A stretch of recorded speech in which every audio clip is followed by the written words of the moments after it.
be classified as major. Right. So there's like a fork here. There's Atlantic, Eastern, and then, sorry, Like Eastern and Pacific. Eastern Pacific, Western Oh, Pacific, right? yeah, Western. Yeah, I didn't get, so you got to kind of read all these. So based on what approximates probably the future tropical storm relate the Pacific Ocean and be classified as major. So we're looking at 0.3, and then we want major 0.15, 0.5 for Western Pacific, and then major 0.25. So you're looking down these branches. Okay. Like there's no way to get out of doing the calculation, but there is there is the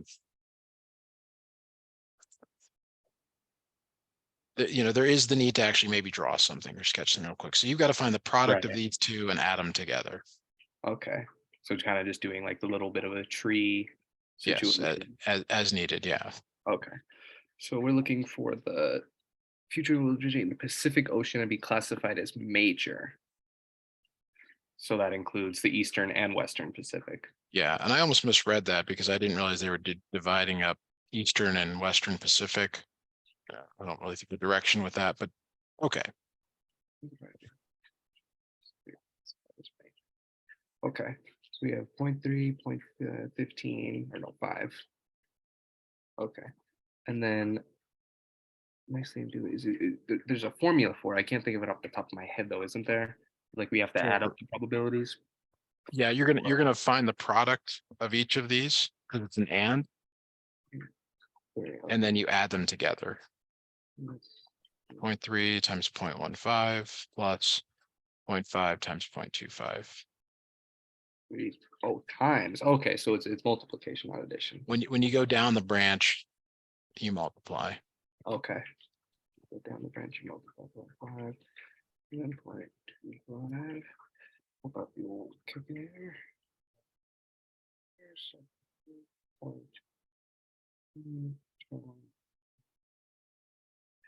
Got 0.05. Oh, yeah, 0.5 plus.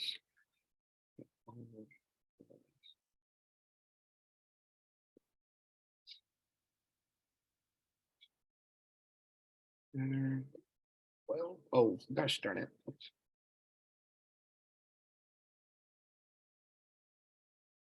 Plus 1, 2, 5. Okay, and then you just add those points together. Yes. Do you have an answer for us? 0.170 or Yes. 0.17. So I'll state the obvious. If your answer isn't there, it's because you made a mistake. These things are vetted pretty well. It's now if you were in Okay. college and they just made the test the night before, that's different. But this thing is probably reviewed by, no less Multiple than probably I'll people, say yeah, like 100 people. the editors, that whole thing. Yes. So that's an important thing to think through. Is like, well, maybe I should redo my calculations. Yeah, exactly. All right. Now you asked about test taking strategies where I'm intentionally not putting the problem up in front of you quite yet. So there is a strategy where you essentially look at the answers and you decide what is the same and what is different. Because that allows you to exclude answers or look for something to do that. So that's where depends how good you are at pattern recognition, which isn't really a math skill. It's just when you see things that are different, do they stand out to you, or you're like, oh, I didn't even notice. Not a slight Right. on you. It's just, do you notice it? Like, and there's a lot of things that you could be drawn to. Like I'm drawn to the fact that the adults are different in every single one. Adults with cones Yeah. are different in every single one. Okay. I noticed that the row totals are the same in all of them, and the column totals are the same in all of them. So it really comes down to the values in those 4 squares being different. Different. Okay, so that helps you to know, okay, if I find one of them, then I've got it, right? If you figure out that like adults with cups, whatever the problem is, then you probably have your answer. I see. Okay. Okay, so that's a test taking strategy. That's something you can use not just in high school, but in college. There's always exceptions to this. So let's look at the problem here. Actually, let me bring it up here. Okay. Of the 210 people surveyed, 70 were adults and 140 were children. Of the responses, 150 indicated as the preferred method of eating ice cream. For those surveyed, there was no association between age and preferred method. Which of the following tables shows the distribution of responses? Interesting. Okay. So everything I just said really wasn't relevant. I thought it was going a different direction. I try not to even read these things unless I have to, but Right. you do. So we're looking for the expected values. And what we're hoping for is to find ones that are really far apart or really close to the given values. Okay. So you got to do the row total times the column total divided by the super total for each of these Okay. to get the 4 values there. Okay. So the row totals times. The row total, like 70 times 150 divided by 210. 50 divided by 210.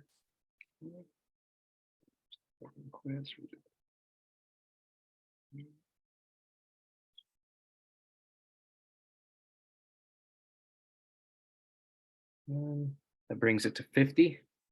Okay, so 50. What's the next one? I should get at least one more. Are you doing it? Let me know if you're going down or to the right.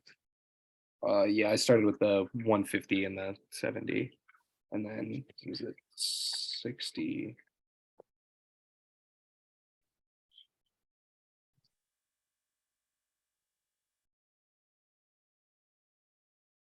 And then 11.43 For this. number. Yeah. Okay.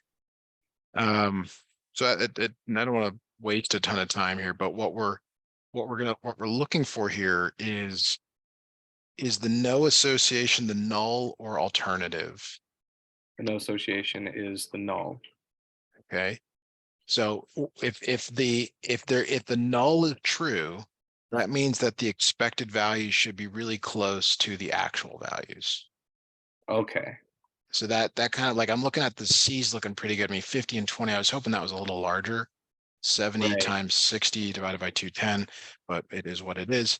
70, hold on. We I think I want, might have accidentally did that wrong. I'm sorry. I don't mean to interrupt. that's okay. Yeah, let's 60. yeah, so I get 20 for that. 20. I get 20 as well. Okay. Yeah. I accidentally And so did that. that's really good, because now we're like, okay, they're basically the same. That means that if we're rejecting the null hypothesis, I'm sorry, if we're failing to reject the null hypothesis, it's because the expecteds are really close to the actuals. Right. And that's enough. Like, that's another test taking strategy, which is like, when do you move on? Well, when you've ruled out enough answers that you think it's that one. You should have confidence in your answer and move on, whether it's right or wrong. You should say, I think it's this. I feel confident. I'm moving on. Right. Because like you don't have that much time with the multiplication. Like you only have Yes. about like 2 minutes to work on it in Yes. total before you got to move on. No hesitation. Either I can do it and I'm going to do it. Then Okay. you do it. If you don't know how to do it, you guess and move on. Okay. Well, that is an expected counts one. I was a little confused by that question because some of these, they were an online AP exam that I took and I just Yeah. screenshotted the ones I was a little Good. confused about. That's smart. It's really smart. You gotta find as much content as you can out there. Agreed. See what makes sense. All right. So look at this. I'm going to snip in the answer space again, and we'll take a look at it. 90% wisely concluded about the test at a significance level of A equals 0.1. So here's what I'm always drawn to is the answers, and it's talking about p-value less, p-value greater. It's either p-value is less and rejected, so it's either this one, or it's the p-value greater and should not be rejected. Okay. Those are the only two possibilities.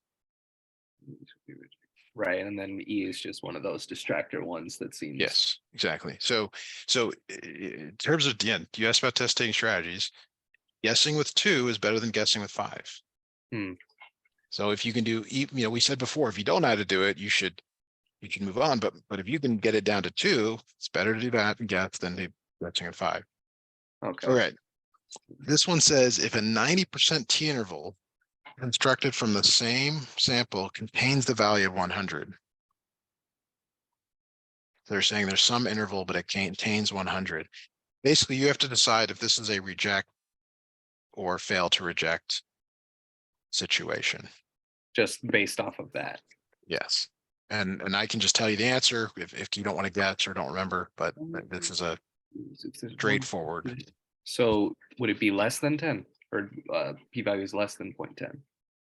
So you have to decide, are you like, because the number is in here, like really I'm looking for the words like I'm going to reject because the number's in here, or I fail to reject because the number's in here.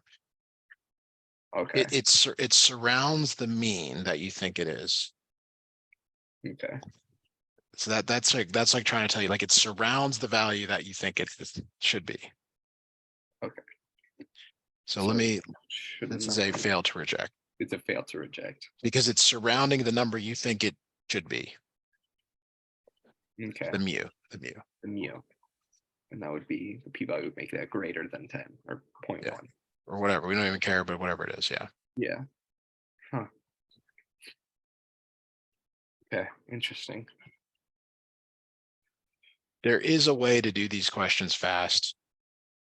I've never met it. I mean, I've not that many students take this that it's there's different tracks, but I mean, it's a special student that really knows this stuff at this point in the year. Like usually it's like you're all struggling. You're like, oh my God, is it a V-test, a Z-test?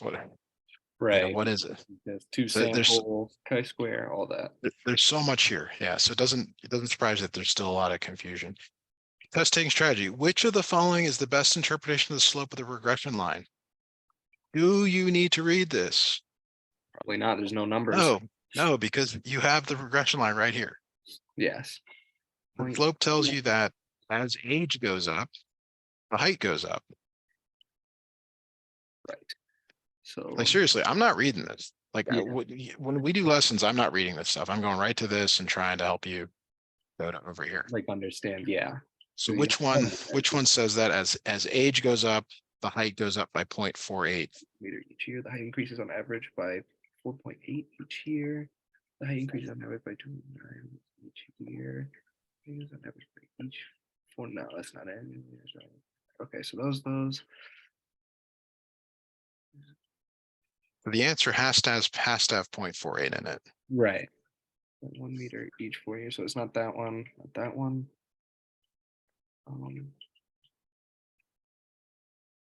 Is it B? Yes.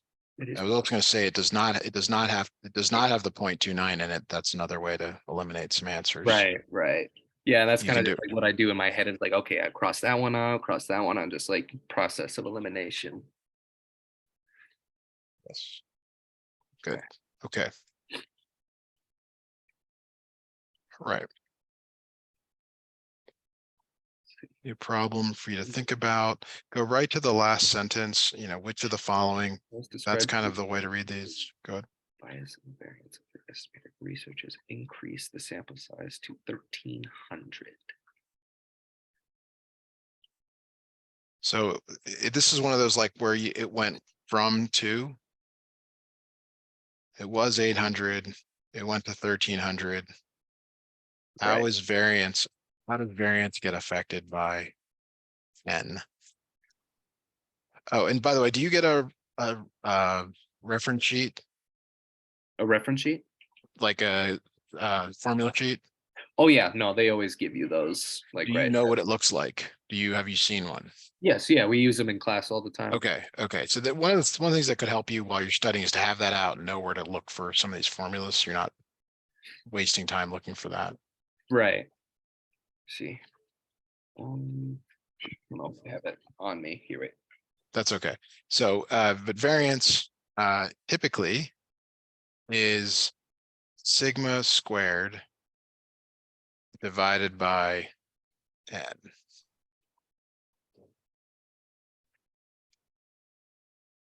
Oh, for the estimator of variance. okay. So when your number on the bottom gets bigger and the number on the top stays the same, and that's how you kind of do these comparisons. It's like one thing changes, but the other doesn't. Okay. So it's like, well, what is sigma squared over 800 versus sigma squared over 1300? Okay. And the bias and the variance of the estimators. So the bias would decrease, the variance will remain the same. So just going off of that. If it helps, you can put a number in for sigma squared. Doesn't really matter as long as you use the same number. Right.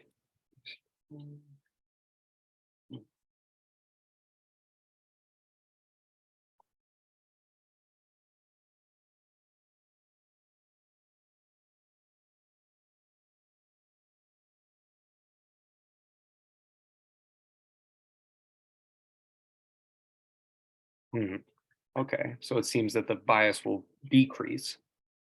Variance Variance, decreases. the variance, Variance decreases, that's variance decreases. So that's either, right. well, will Same. decrease Decrease. And or this one. yeah, bias will decrease. And when they So talk about bias, I actually have no idea what they're referring to. These are yeah, unbiased estimators. Like that's your unbiased, whole course is an unbiased estimator. So I don't really understand how your bias is changing. right? So you may Would the want to bias check. remain the same? They're still unbiased no matter how many samples Okay. you take. It's because you assume it's a simple random sample. Hmm. You didn't choose all the people that lost their luggage on a flight. That would be biased. Right, right. That would be Okay, so I don't think the bias changes. I think it stays the same. It's yeah. unbiased estimator. I would prefer that you look at the answer key if you have it. Let me see. I don't think I do, actually. Sometimes I don't know what their Yeah, I don't have the answer key motivation for is. that one. I took it a while ago. Okay. All Sorry right, about let's that. look at a new problem here. Let's see. And Yeah. you already did your time estimate. You know that you need to do every problem in about 2 minutes. You should have an internal timer that says, all right, I got to move on. I Mhm. got to move on. Or if I'm going to spend extra time here, is it worth it? Do I know that I can do it with extra time? Or will I be better served using that extra time on another problem? Right. All And right. also, like, if you get caught up on a problem, it's best just to move on to the other ones that you know, and then go back if you get the time.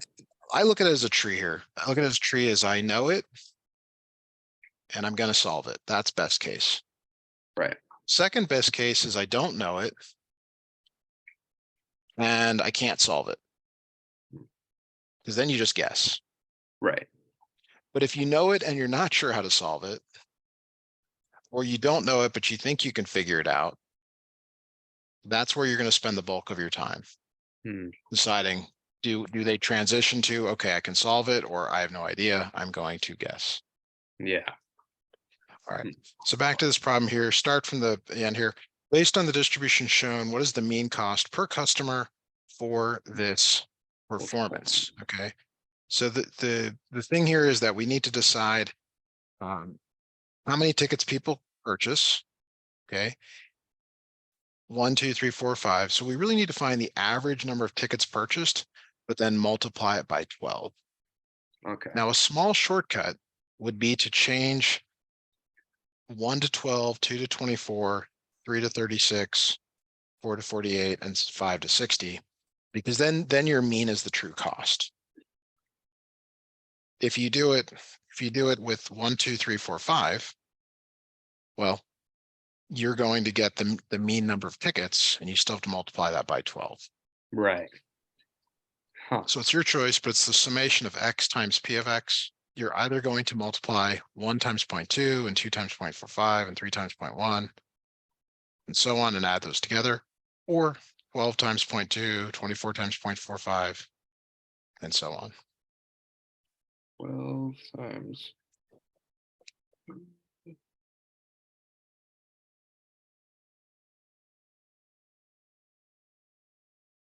Okay. And that's just how you solve these kinds of questions when it has, the number of tickets and the relative frequency at the bottom.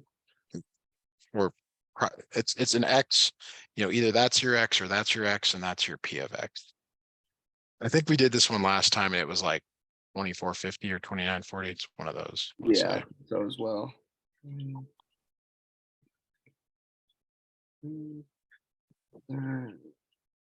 6 and then 60.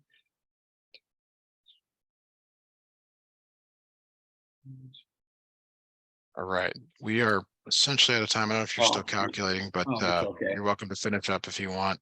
Yeah, I no, do no, have I to think stop here.